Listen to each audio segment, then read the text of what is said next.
이 국민의힘 쪽에서는 이게 무슨 이 조작 기소라던가 이화영 이런 그 지사의 그 위증 혐의가 유죄로 드러남으로써 이화영 그 연어술 파티 의혹이 거짓 주장이라고 이렇게 얘기를 하고 있는데 대국민 사기극 뭐 이렇게 얘기하고 그거는 있습니다. 좀 어떻게 보면 좀 심한 부분이 있습니다. 왜냐하면은 지금 현재 이 배심제 재판에 있어서 위증죄에 대한 유죄 판단은 사실 말씀하신 것처럼 세 사람이 무죄 입장을 내는 데다가 전반적인 취지에서 보면은 그 말의 취지 그다음에 표현 이런 것에 있어서 일부 상이한 부분이 있기 때문에 그 점에 대해서 나는 이걸 유죄라고 본다라는 배심원이 4명이었다라는 점이지 그게 법률적인 부분에 있어서 위증의 고의가 있는가 이 부분에 대해서는 법적인 그 논쟁의 여지가 있거든요.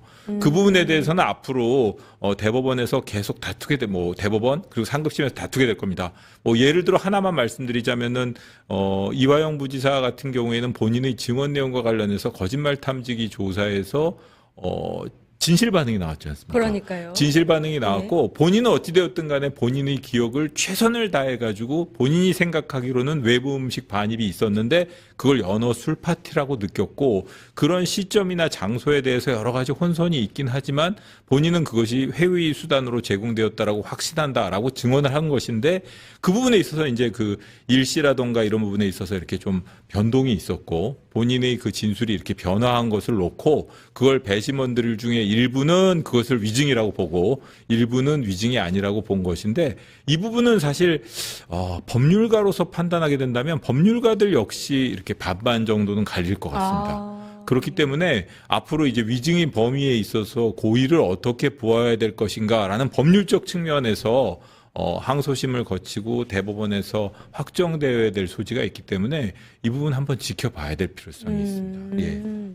그러니까 대법원까지 가야 된다는 말씀을 하셨고 위증이라는 부분에 상당히 강조를 하셨는데 그러니까 사실 재판부의 유무죄 판단에 있어서 연어 술 파티가 진짜로 있었는지 없었는지 보다는 이화영 전 부지사가 이 위증이라는 것을 고의로 했는지 안 했는지 여부에 대해서 좀 더 초점을 맞춰서 갔을 것이고 재판부가 이 유무죄를 판단하는 데 있어서는 상당히 보수적으로 할 수밖에 없는 여러 가지 지점들이 있었다는 걸 말씀하시는 그렇습니다. 거죠? 그런 점이 있고 또 하나는 제일 중요한 부분은 그 배심원들이 공소권 남용이 아니라고 본 부분에 대해서 법원에서는 일부 그 직권남용 부분에 대해서 그 공소권 남용 그러니까 검찰이 공소 제기를 하는 데 있어서 이 좀 신중함이라던가 객관성, 균형 감각을 유지했어야 되는데 그 부분은 또 나중에 자세히 말씀드리겠습니다. 그 부분이 좀 잘못됐다라고 그게 판단하는 중요하다는 말씀이시죠? 그 부분이 중요합니다. 그 말씀이 나왔으니까 그러면 그것부터 한번 짚을 텐데, 그러니까 그 직권 남용 혐의는 2019년에 북한에 묘목하고 어린이들을 위한 밀가루 등을 지원한 그 사업에 대해서 압력을 행사해서 사업을 지원했다 이런 혐의로 검찰이 기소를 했고, 근데 이 부분에 대해서는 만장일치로 배심원이 무죄로 받고 재판부도 그걸 받아들여서 공소를 기각한 거잖아요. 보통은 이 공소 기각되는 일들은 좀 이례적이라고 볼 수밖에 없는데 그 이제 검사의 공소에 대해서 상당히 질타를 했다, 지적을 했다라고도 볼 수 있는 거잖아요. 그렇죠? 예, 그 부분 관련해 가지고는 사실 그 공소권 남용이라는 개념 자체는 최근에 도입된 것이고 이 검찰이 공소권 그러니까 누군가를 기소하는 데 있어서도 신중함을 기해하고 증거 부분도 판단을 해야 되지만 이것이 누구에게 대한 보복이라던가 혹은 완전히 그 먼지털이식의 수사라던가 혹은 이 사람의 방어권을 침해한다던가 이런 식의 그 좀 비정상적이고 비겁한 방법으로는 행사되어서는 안 된다라는 것이 공소권 남용의 법리입니다.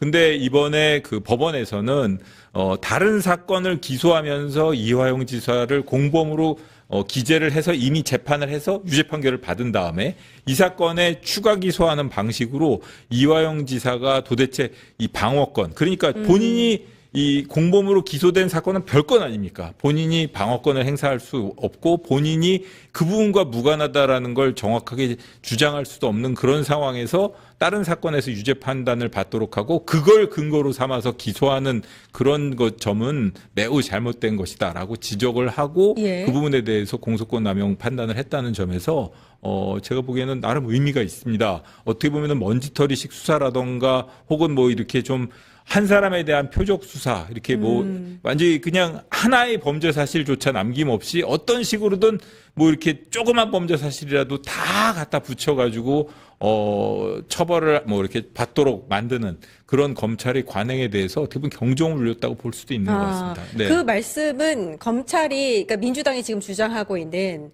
뭐 대북 송금 사건이라든지 아무튼 이재명이라는 정적을 죽이기 위해서 매우 무리하게 수사를 하고 기소를 했다, 조작 기소했다 이런 부분에 대해서 일부는 그러면은 이제 법원의 판단을 받았다고도 볼 수 있는 거 아닙니까? 그렇게 볼 수 있습니다. 예. 직접적으로 뭐 이야기는 안 했지만 표적 수사라던가 혹은 먼지털이식 수사 관행에 대해서는 뭔가 좀 개선의 필요성이 있고 그 부분은 검찰에게 주어진 권한을 남용한 것이다라고 법원이 1차적으로 판단을 했습니다. 근데 제가 아까 말씀드린 것처럼 예. 1차적인 판단이고 판단이고 이것이 대법원에 가서 확정이 된다면 검찰 입장에서는 상당히 당혹스러울 수밖에 없는. 공소가 기각됐으니까 이 부분에 대해서는 항소심을 가지 않는 거 아닙니까? 아닙니다. 그 부분 공소 기각이 됐다고는 하지만 예. 검사는 다투는군요. 다시 그 부분에 대해서 다툴 필요가 있고요. 예. 공소 기각이 됐다 하더라도 이게 뭐 충분한 심리가 이루어졌는지 여부에 따라서 1심에서 다시 재판을 해야 되는지 아니면 파기 재판을 할 수 있는지 그 부분이 결정이 될 겁니다. 예, 네. 정치자금법 위반도 한번 봐야 되는데 요건 무죄가 선고가 됐는데,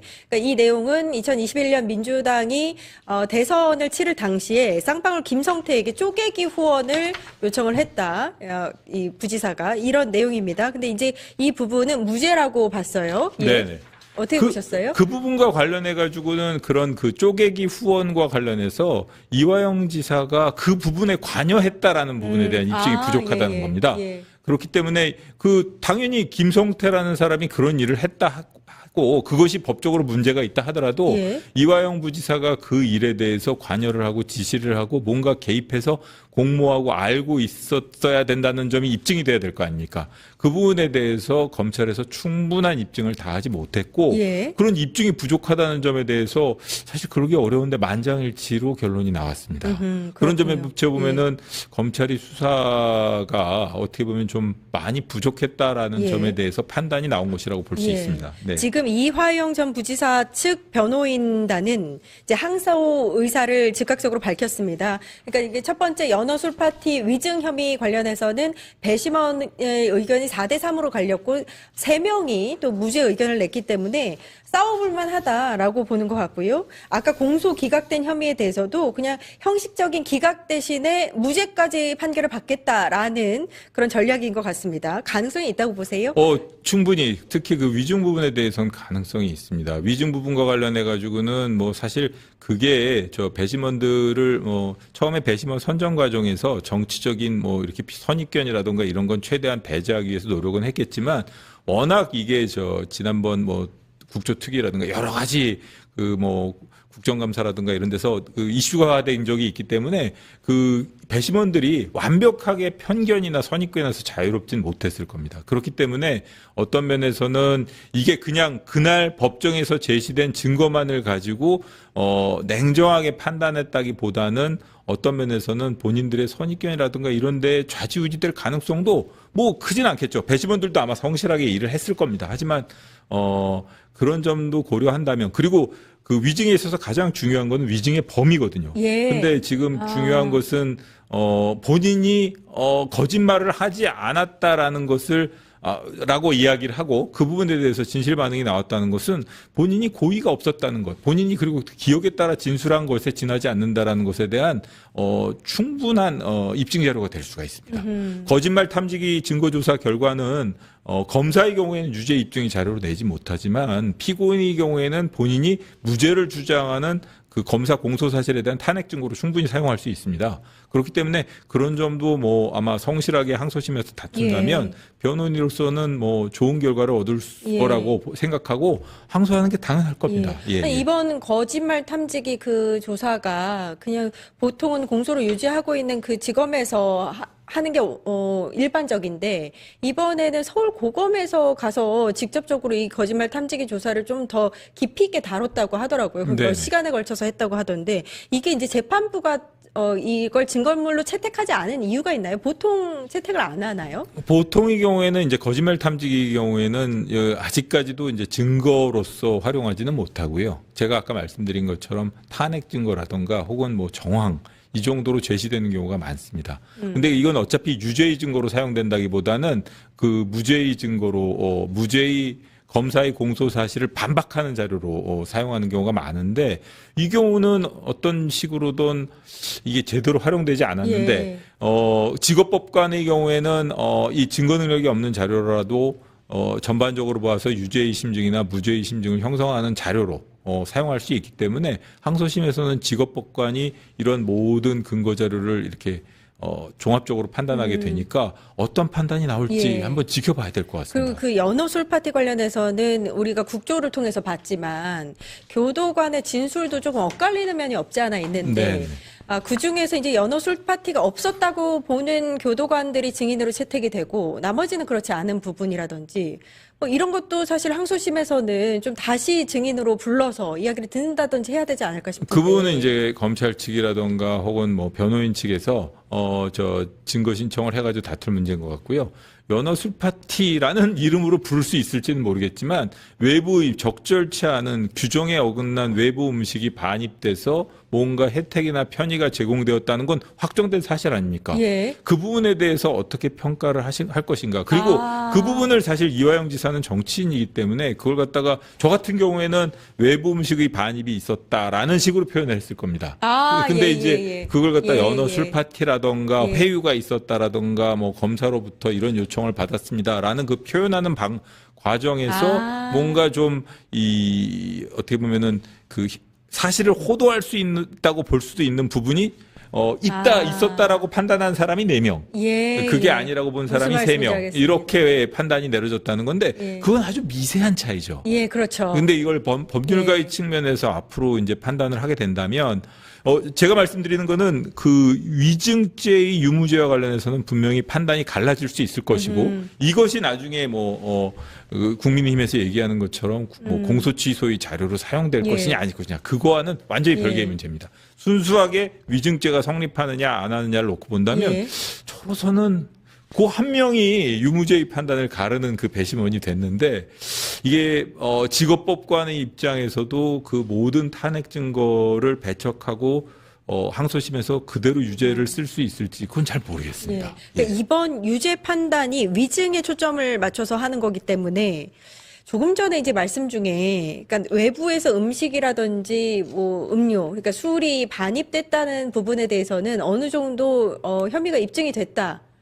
그 부분에 대해서는 사실관계가 이미 드러났죠. 사실관계가 드러났다. 외부 음식이 반입됐지 않습니까? 외부 음식이 반입됐고 연어가 반입됐고 그걸 바라보는 시각이 예를 들어 검찰 측 입장에서는 그거는 그래 반입한 건 맞다. 하지만 모든 주말이었고 내 돈으로 산 것이고 그 음식을 반입한 것이 아무 문제가 없다라는 것이고 그다음에 이화영 지사 측 입장에서는 그렇게 연어도 주고 여러 가지 외부 음식까지 반입해 가면서 진술을 회유하려고 들었고 그런 점에 비춰서 부적절하다라고 이렇게 주장하는 것이고 알겠습니다. 그게 충돌하는 부분이라고 할 수 있겠죠. 이걸 여쭤보는 이유가 이게 이제 박상용 검사에 대한 징계와도 관련이 있기 때문입니다.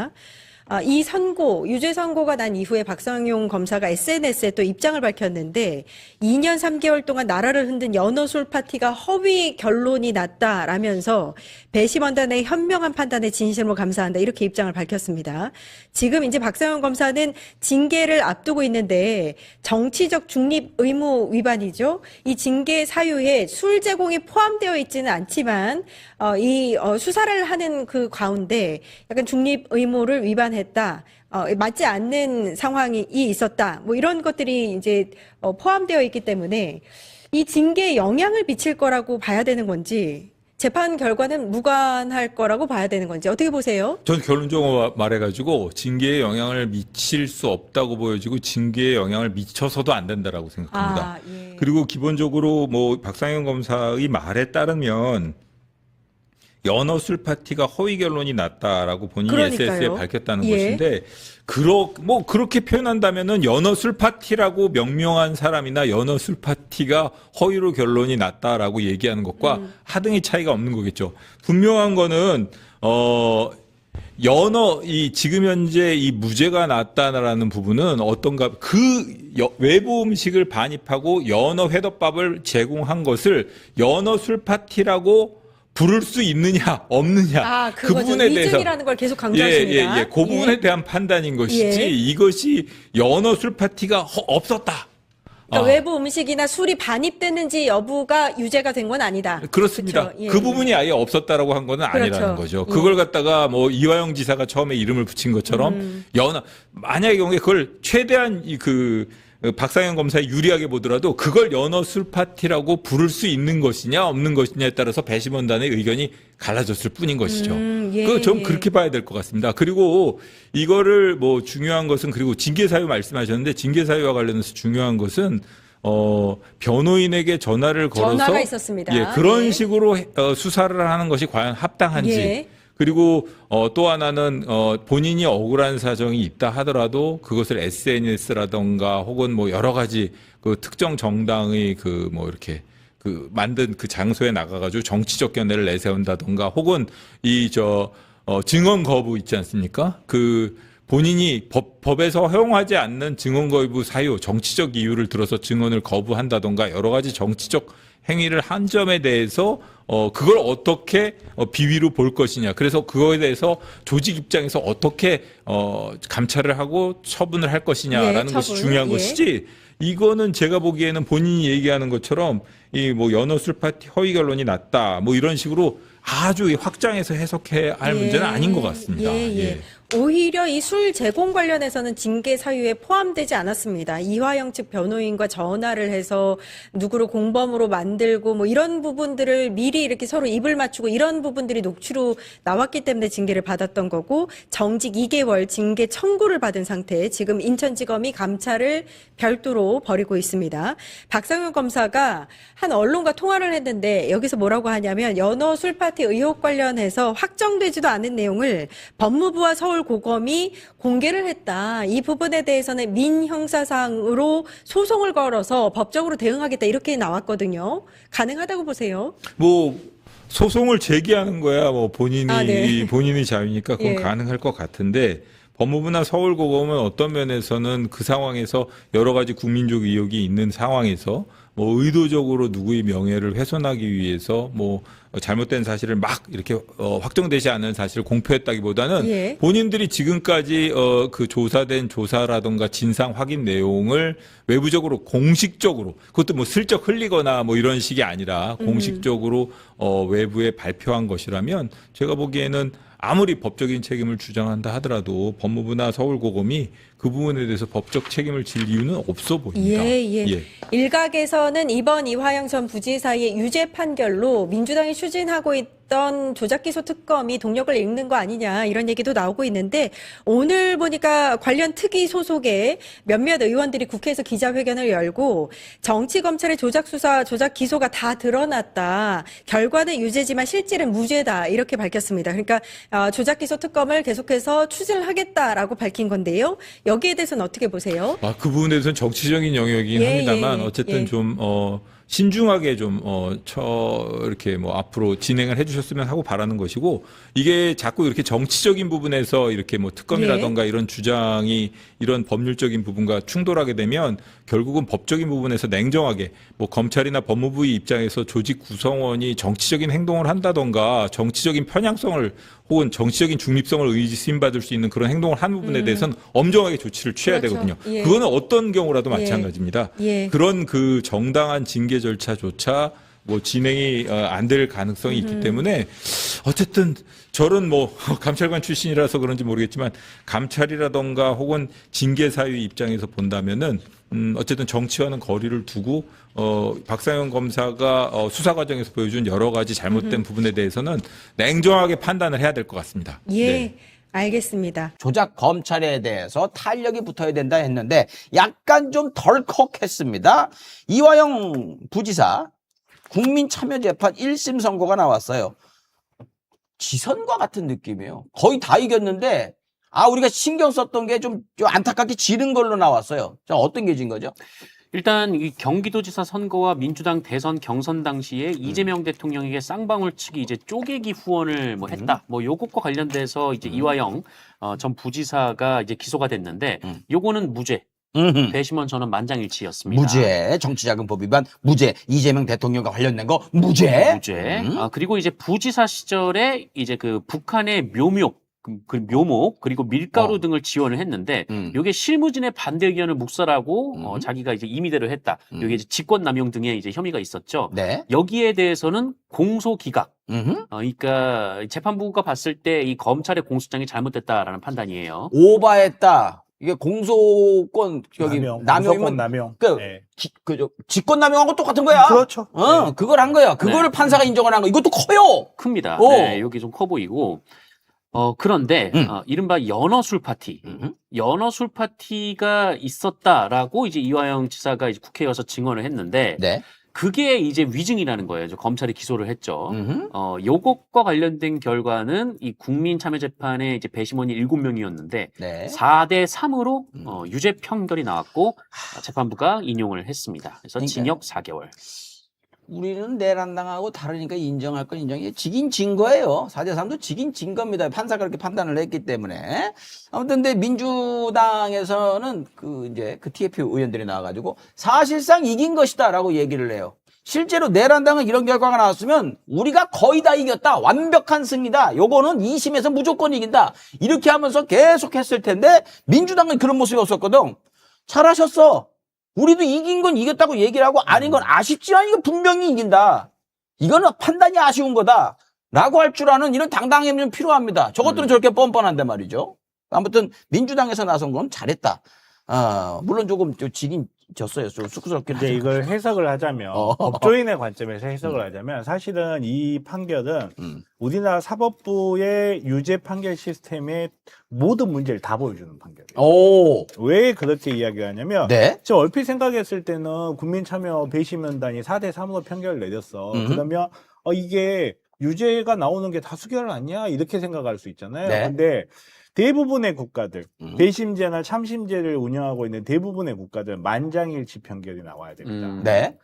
유죄 판결을 내리기 위해서는 12명 전원이 만장일치가 나와야 유죄 판결을 내릴 수 있고 그만큼 그게 결론이 날 때까지 한다면서. 그렇죠. 그리고 루이지애나주만 예외적으로 10대 2 비단일치 판결을 내릴 수가 있게 돼 있었는데 10대 2 정도는. 예, 그 10대 2도 사실은 비교도 안 되잖아요. 10대 2 정도도 내릴 수 있게 되는데 그것마저도 2022년에 미국 연방 대법원에서 위헌 판결을 내리면서 뭐라고 했냐면 10명 10인 이상의 성인들이 어떤 사안에 대해서 판단을 할 때 오랜 수기에도 불구하고 2인 이상이 무죄 판결을 주장한다면 그거 자체가 합리적 유죄의 추정을 할 수가 없는 상황이다라고 판단했어요. 2명 의견이 그렇다면 이거는 판단이 안 되는 것이다. 그렇죠. 오호. 판단이 안 되는 것이라 했고 대부분의 국가들, 영국도 비단일치 판결이 될 수가 있는데 그 경우도 10대 1이나 11대 1 정도일 경우예요. 그죠. 완전 거의 쏠려 있을 때만. 그렇죠. 완전히 거의 완벽하게 쏠려 있을 때 그리고 한 명이 예를 들어서 똥꼬집을 부린다 싶어. 저 정도면 저 사람은 그렇죠. 뭔가 의도를 갖고 들어온 그렇죠. 거야. 이럴 때. 그런 극히 예외적인 순간에만 만장일치 판결 안 내려도 되게끔 돼 있어요. 우리나라 같은 경우는 지금 우리나라 최장 국민참여재판이라고 이야기는 하는데 그래봐야 9일 정도거든요. 네. 이게 과연 충분한 수기를 거칠 수 있는 기간을 주었는가도 의문이지만 우리가 이 배심원이라고 한번 생각을 해봐요. 지금 대한민국 국민참여재판에서 가장 문제적 재판일 거예요. 여기에서 내가 어떤 판결을 내리느냐에 따라서 나의 위치가 변할 수도 있어요. 그리고 내가 내린 판결 자체가 검찰하고 척을 질 수도 있는 거예요. 그렇지. 이런 부담을 갖고 있는 상황에서 이런 판결을 내린다? 굉장히 쉽지 않은 거고 지금 제가 하는 말이 라모스 델 루이지애나 미국 연방 대법원 판결이 그대로 들어있는 거예요. 사람들이 배심원으로 들어오게 되면 기본적으로 사람은 부정편향을 갖고 있고 안정편향이 있기 때문에 범죄자로 지목이 되는 사람을 편을 들기가 쉽지 않고 그리고 검사 편에 미국 같은 데도 검사 편으로 가기가 쉽다는 거예요. 사람이 그냥 심리적 안정상. 그런 과정에서 소수라도 유죄 판결에 동의하지 않는 사람이 있다면 그 무죄 같다라고 자체로 얘기하는 사람이 있으면 그 자체로 합리적 판단이 아니다 판단이라고 할 수가 없다는 거예요. 오케이. 아, 네. 왜게요? 어쨌든 이게 어쨌든 배심원들이 이제 판결을 내렸지만 이게 그 관건이 된 게 이제 술이었던 것 같습니다. 술. 그렇죠. 그러니까 연어 술 파티인데 연어가 들어간 건 누구는 부인할 수 없어요. 그건 이제 박사형도 부인하지 않죠. 네. 근데 이제 술 이 부분이었는데 술은 교도관들도 확실하게 증언하지 못했습니다. 왜냐면은 술병을 들고 들어간 게 아니라 쌍봉을 축에서 그거를 이제 생수통에 담아갖고 들어간 걸로 네. 거의 지금 그렇게 알려져 있지 않습니까? 그렇죠. 그러니까 이 술이 제공됐다라고 단언하기가 어렵다라는 게 그 부분이 이제 그게 내분의 또 우리나라 입장이었던 사법부의 거죠. 총체적 문제라고 하는 게 그게 술이 아니라는 걸 입증해야 되는 게 검찰이지. 그렇죠. 그게 술이라는 걸 피고인이 입증하는 게 아니에요. 그 배심원들이 그걸 아냐고. 그러니까요. 아니 근데 그러니까. 배심원들은 그럴 수 있는데 판사가 중간에 들어와서 판단하는 과정에서 이 부분을 생각을 해야죠. 이 진술 자체가 수원지검 1313호 검사실에서 진술 조작을 위한 연어술 파티가 있었다 이렇게 이야기했는데 판결문을 보면요. 저는 솔직히 어떻게 읽히냐면요. 1313호 아니던데 이렇게 읽혀요. 그러니까 지금 뭔가 이화영 부지사의 얘기가 좀 혼선이 있다라고 얘기를 하는 게 분명히 그 술은 있었는데 그렇죠. 그 장소라든지 일시 이런 거에서 혼선이 든 걸 이 검찰이 파고 들어가지고 이렇게 벌린 것 같아 지금. 그러니까 진술이 오락가락한다라고 그렇죠. 주장해서 주장을 한 거죠. 날짜나 이게 메토실인지 날짜 이런 걸 가지고 처음에는 참고나 그랬었어요. 근데 이제 밝혀지면서 조금씩 변하는 이 과정, 진술이 변하는 과정을 그냥 진술이 변했다 이렇게 판단한 건데 실제로는 이렇게 판단하지 않아요. 법원에서도. 오, 그럼요. 근데 저는 이건 저같이 아주 못된 변호사들만 할 수 있는 생각인데 되게 재밌는 게 징역 4개월을 내렸어요. 그 국회 증언감정법 위반 징역 1년 이상 10년 이하거든요. 1년 이상이에요? 근데 4개월 내린 거야? 아니, 근데 그거는 어차피 줄일 수가 있으니까. 오. 감경 사안을 줄일 수. 근데 이게 되게 재밌는 게 권고 형량, 양형 기준보다 훨씬 낮아요. 근데 대부분 이런 사건 같은 경우 거기에다가 지금 굉장히 지금 국가적으로 큰 논란을 일으킨 사건이란 말이에요. 이런 사건이 나면 가중된 양형 기준이 적용돼야 될 것 같은데 감경된 양형 기준을 적용했단 말이에요. 희한하네. 예, 그것도 희한하고 또 뭐가 또 희한하냐면 공소기간 관련된 거는 배심원들 2대5로 공소기간 아니다 그랬는데 이건 공소기간을 내렸어요. 그러니까 이 판사가 사실은 배심원은 이거 죄 있는 것 같은데 했는데 판사가 아니 이거 검찰이 애초에 잘못했기 때문에 이거 필요 없는 게요. 이렇게 얘기를 한 거 아니야. 그렇게 이야기한 거거든요. 어떤 데서 과감하고 어떤 데서는 좀 이렇게 뒤로 물러나고. 저는 이걸 보면서 약간 좀 뭐가 느껴졌냐면 사람이 속죄 행동이라는 게 있어요. 앞에 뭔가를 잘못해서 뒤에 뭔가 상을 주려고. 아, 그런 거 뭔지 알겠다. 좀 그런 느낌이 좀 들더라고요. 아, 그러니까 판사도 굉장히 뭐 이렇게 왔다리 갔다리 한 것 같은 그런 느낌인데 2심에서는 좀 몰랐는데 해외에서는 배심원단에서 뭐 다수결로 유죄하면 유죄고 무죄면 무죄인데 우리나라는 그조차도 배심원들의 의견이 그래요? 판단은 제가 하겠습니다. 이거라면서요. 그 배심원들의 의견 자체가 얽매이지가 않아요. 우리나라는 배심제라고 할 수가 없어요. 오케이. 네. 그게 있더라고요. 그리고 하나 좀 마지막으로 좀 이상한 게 이게 위증이 유죄가 난 거잖아요. 근데 위증이라는 건 내가 알고 있는 기억에 반해서 말해야 되는 게 위증이라고 알고 있는데 이화영 부지사 같은 경우에는 본인이 이제 거짓말 탐지기까지 했단 말이에요. 그렇지. 그런데 그 본인이 했던 얘기가 이제 진실. 그러니까 본인은 그게 진실이라고 인식하고 증언을 했다는 건데. 그렇죠. 이게 왜 물론 이게 어떻게 이제 위증에서 유죄가 나올 수 있었을까? 그러니까 그런 네. 부분들이 이걸 보면서 두 가지가 확실해요. 하나는 특검에 반드시 들어와야 된다고 오히려 그 특검의 공소 취소에 관한 권한을 줘야 된다는 거예요. 네. 우리가 흔히 사법부의 판단을 민주주의 국가에서 이거를 흔들면 안 된다라고 생각하는데 그건 제도적인 것일 뿐이고 네. 사법부 판사라는 사람들한테 사건을 맡겼을 때 어떻게 흘러갈 수 있는지 굉장히 단적으로 보여주는 거예요. 많은 사람들이 증거를 봐왔는데 아니야 판사 혼자 생각했을 때 아니야 내가 봤을 때 유죄야. 그러면 유죄도 끝나버리는 게 우리나라 사법부 시스템이에요. 네. 요거 여기에다가 이재명 대통령님의 향후 운명을 맡겨놓는다. 저는 그건 너무 위험하다고 봐요. 정치적 위험이 있다 하더라도 공소 취소해야 된다고 저는. 그래서 저도 쓱 그 생각을 해봤어요. 무슨 공소 취소가 잘못된 일을 하는 것 같이 얘기를 하는데 이재명 대통령은 본인 공소 취소를 얘기한 적도 없을 뿐더러 모든 그 문제에 있어서 이거 너무나도 명확한 겁니다. 잘못된 조작 기소를 통해 가지고 사람 하나를 잡아놓으려고 정적 죽이기를 하고 정치적인 목적으로 검찰이 그렇게 수사를 만들었다면 그거에 대해서 취소를 하는 건 당연한 것인데 요즘 봐서는 그게 무슨 뭐 굉장히 큰 죄를 역으로 짓는 듯이 걔네들이 좋아하는 법대로 생각을 해보면 공소 취소가 형사소송법에 정해져 있어요. 그게 있는 거니까 그거 하자고 그러는데 그것도 대통령도 얘기했잖아요. 만약에 이 수사팀을 내가 원하는 대로 구성해서 하면 더 난리가 날 거 아니냐. 그래서 지금 특검으로 한다는 거 아니냐. 특검이 나한테 딱 뭐 잘 보일 일도 없는 것이고 객관적으로 봤을 때 지금 검찰청 없어지는데 걔들이 무슨 것이기로 악을 품고 허겄죠. 근데 그걸 갖다가 굉장히 죄가 있는 듯이 실제로 봐요. 윤석열 징계 먹은 거 추미애 장군한테 징계 먹은 거 그거 불복해가지고 소송 넣은 거 졌잖아요. 그리고 대통령 되니까 한동훈이가 주도해가지고 질결심 그렇죠. 이긴 변호사들 쫓아내버리고 그런 것도 아무렇지 않게 하는 놈들이에요. 그런데 특검을 통해서 명명백백하게 밝혀보자. 그냥 변호사 쫓아내고 바뀐 변호사들이 재판 가가지고 그쪽 말이 맞네요. 이거 했어요.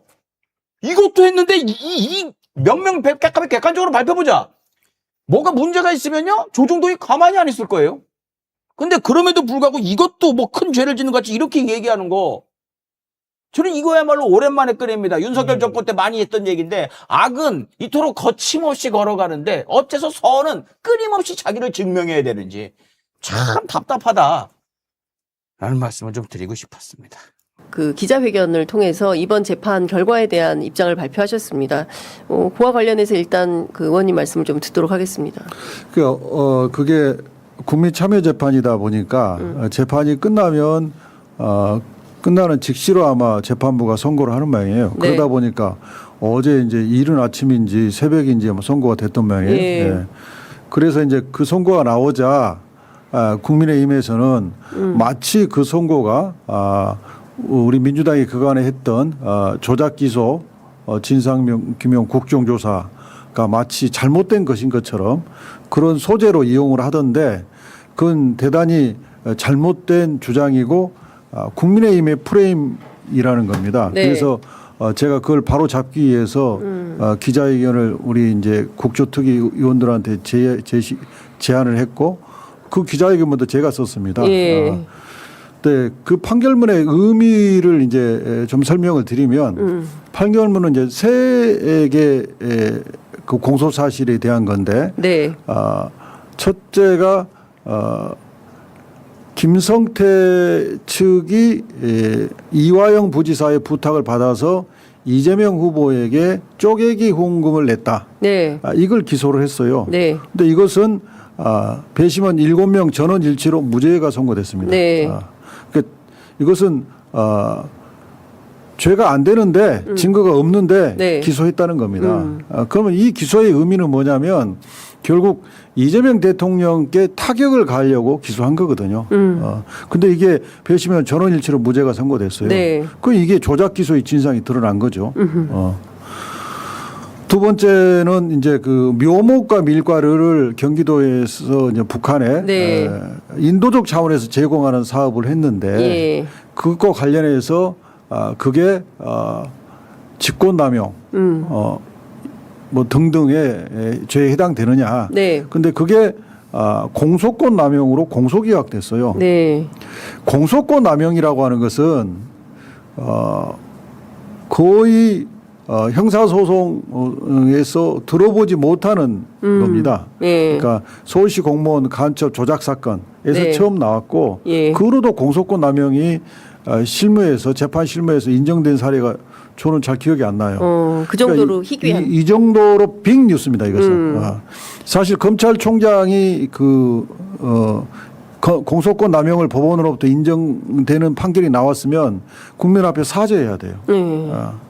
공소권 남용이 인정됐다는 것은 정치적 목적의 의도로 사건을 쪼개기 기소하고 간보기 기소했다. 예. 이게 인정된 거예요. 그렇기 때문에 이게 조작 기소 실상이 판결에 의해서 확인된 겁니다. 네. 그러니까 신명석 국장을 기소하면서 네. 피고인 신명석과 이화영은 예. 이렇게 공소사실 기재했다는 거예요. 예. 그러면 그때 이화영을 피고인으로 기소할 수 있었는데 예. 이화영은 피고인 신분은 주어지지 않은 채 기소해서 이화영은 피고인이 아니기 때문에 신명섭 재판에서는 나가서 자기를 방어할 기회가 없었어요. 네. 그러나 실질은 피고인 신명석과 이화영을 기소함으로써 공범. 마치 공범으로 재판을 받는 예, 그런 그렇죠. 결과를 만들었어요. 네. 그렇게 하고 신명섭 일부 유죄 판결이 나니까 이화영을 순차 기소한 겁니다. 예. 이게 쪼개기 기소한 거죠. 쪼개기 기소. 간보기 기소한 예. 거죠.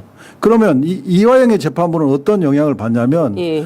신명섭 재판부에서 이화영을 주어로 넣어놨기 때문에 예. 그 판결에 영향을 받지 않을 수가 없어요.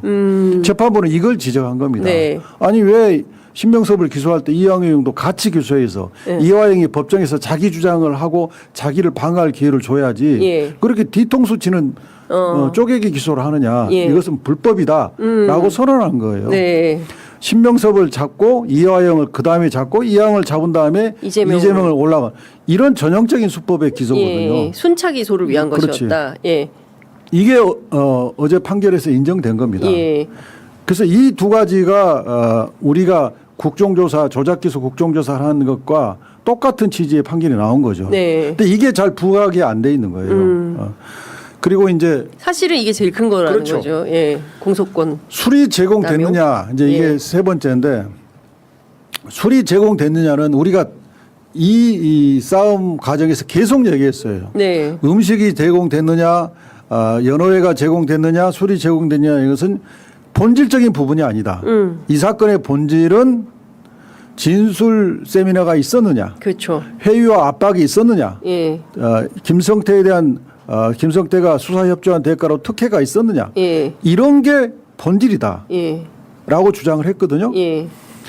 그래서 그 본질에 해당되는 5개 핵심 사항에 대해서 이화영 부지사가 국회에서 증언을 했어요. 네. 근데 그건 위증으로 기소를 못 했어요. 그 말은 무슨 말이냐면 이 본질에 해당되는 네. 대북 송금 사건의 핵심 5개 키워드에 대해서는 이화영의 말이 진실이다. 이 진실이라는 것을 깰 방법이 없다 해서 위증 기소를 못 한 거예요. 네. 그리고 이제 술이 제공되느냐, 술을 페트병에 넣어서 물처럼 제공됐기 때문에 이것은 논란이 있을 수 있는 사안이에요. 네. 그런데 그 부분만 딱 떼가지고 이중으로 기소했고 평결 결과도 4대 3, 유죄 4, 무죄 3이 나왔는데 네. 이게 형사소송법에 무죄이지 않을까 하는 합리적 의심이 없을 정도로 입증이 돼야만이 유죄를 선고할 수 있거든요. 그게 307조 2항인가 그래요. 네.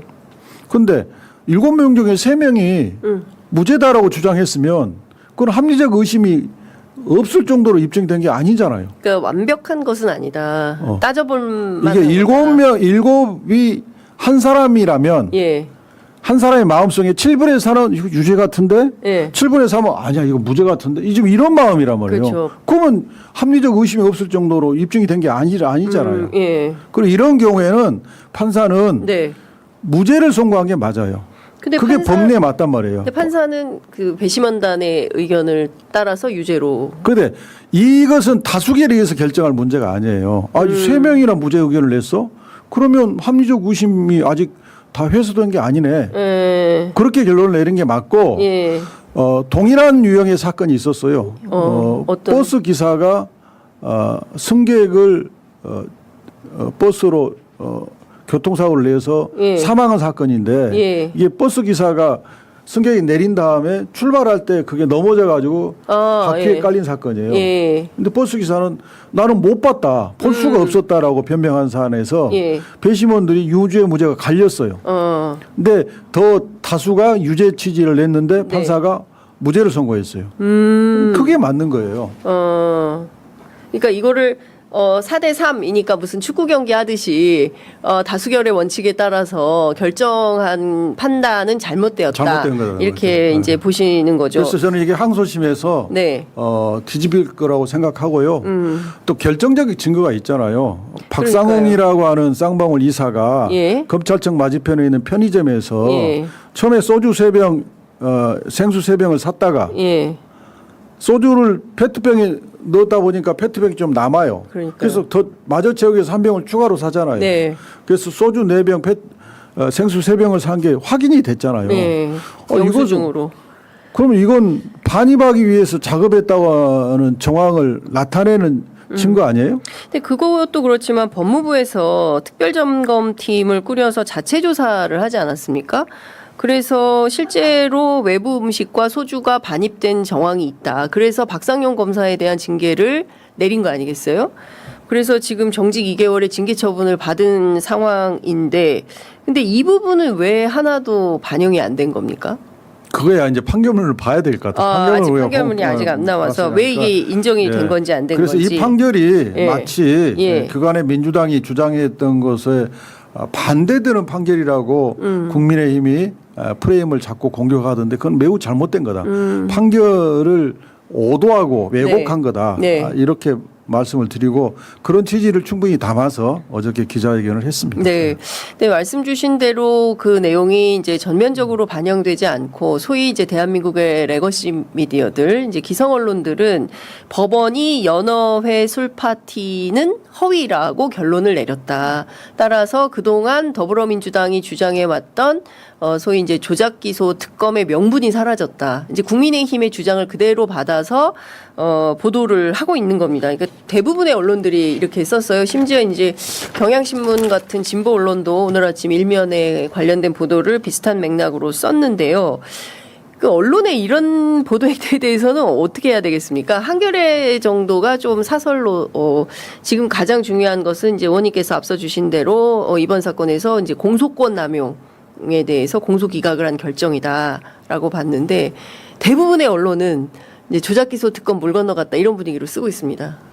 그 먼저 네. 이제 이런 이제 4대 3의 평의 결과가 나온 것은 오히려 네. 특검의 필요성을 더 그래서 특검이 필요하다라는 것을 말해주는 겁니다. 왜냐하면 특검이 수사를 해서 박상웅이 그렇게 얘기하잖아요. 내가 그때 소주 4병과 생수 3병을 샀지만 네. 내가 가는 차 안에서 다 안에서 먹었다. 이렇게 먹어버렸다. 얘기하잖아요. 예, 예. 그게 사실인지 여부를 수사를 통해서 규명할 수 있어요. 그렇게 특검 실제로 그 사람이 차에서 먹었는지 안 그렇지. 먹었는지. 예. 특검 수사를 통하면 다 나올 얘기예요. 그렇기 때문에 특검 수사가 필요한 겁니다. 예. 특검이 가동이 되면 예. 더 이상의 거짓말은 이제 통하지 않는다. 자취를 감추게 될 겁니다. 그래서 특검이 반드시 필요합니다. 근데 이제 이번에 그 많은 보도에서 나온 게 이제 이화영 부지사가 술자리 날짜에 대해서 좀 오락가락 진술을 한 대목, 그리고 또 하나는 이제 본인이 직접 마셨다고 했다가 또 입에만 댔다. 그러니까 이 두 가지 진술이 좀 유죄 심증을 굳히는데 상당히 기여했다라는 부분에 대해서 어떻게 보십니까? 그래서 제가 배심원들이 네. 또 재판부 배심원들이 네. 이게 입증 책임에 대한 인식을 명확하게 하고 판결 의견을 냈느냐 그에 대해서 이제 기자회견문에도 그 부분 의문을 예. 달아놨는데요. 예. 뭐냐면 예. 입증 책임은 검사한테 있어요. 검사가 네. 술이 제공되지 않았음에도 이화영이가 거짓말했다. 예. 이걸 입증할 책임은 검사한테 있는 거예요. 반대로 이화영 부지사는 네. 술이 술이 제공되었다는 사실을 입증할 책임이 없어요. 아하. 이 부분을 명확하게 이해하고 있어야 돼요. 예. 그러니까 배심원들이 이건 술이 반입되지 않은 게 명백해. 예. 라면 유죄 의견을 내야 되고 예. 술이 반입된 게 제공된 게 명백해 하면 예. 무죄 의견을 내야 돼요. 네. 중간지대 예. 술이 제공됐는지 제공되지 않았는지 헷갈리네. 예. 그러면 무죄 의견을 내야 되는 거예요. 배심원단들이. 예. 예. 그런데 지금 근데 지금 왜? 기자님 말씀하신 걸 들어보면 예. 이화영이가 날짜를 제대로 기억하지 못했다. 이화영이가 뭘 했다. 그것은 이화영 부지사한테 입증 책임을 주는 거예요. 네가 술이 제공됐다는 걸 명확하게 입증하지 못하고 있잖아 지금. 네. 그러니까 유죄야.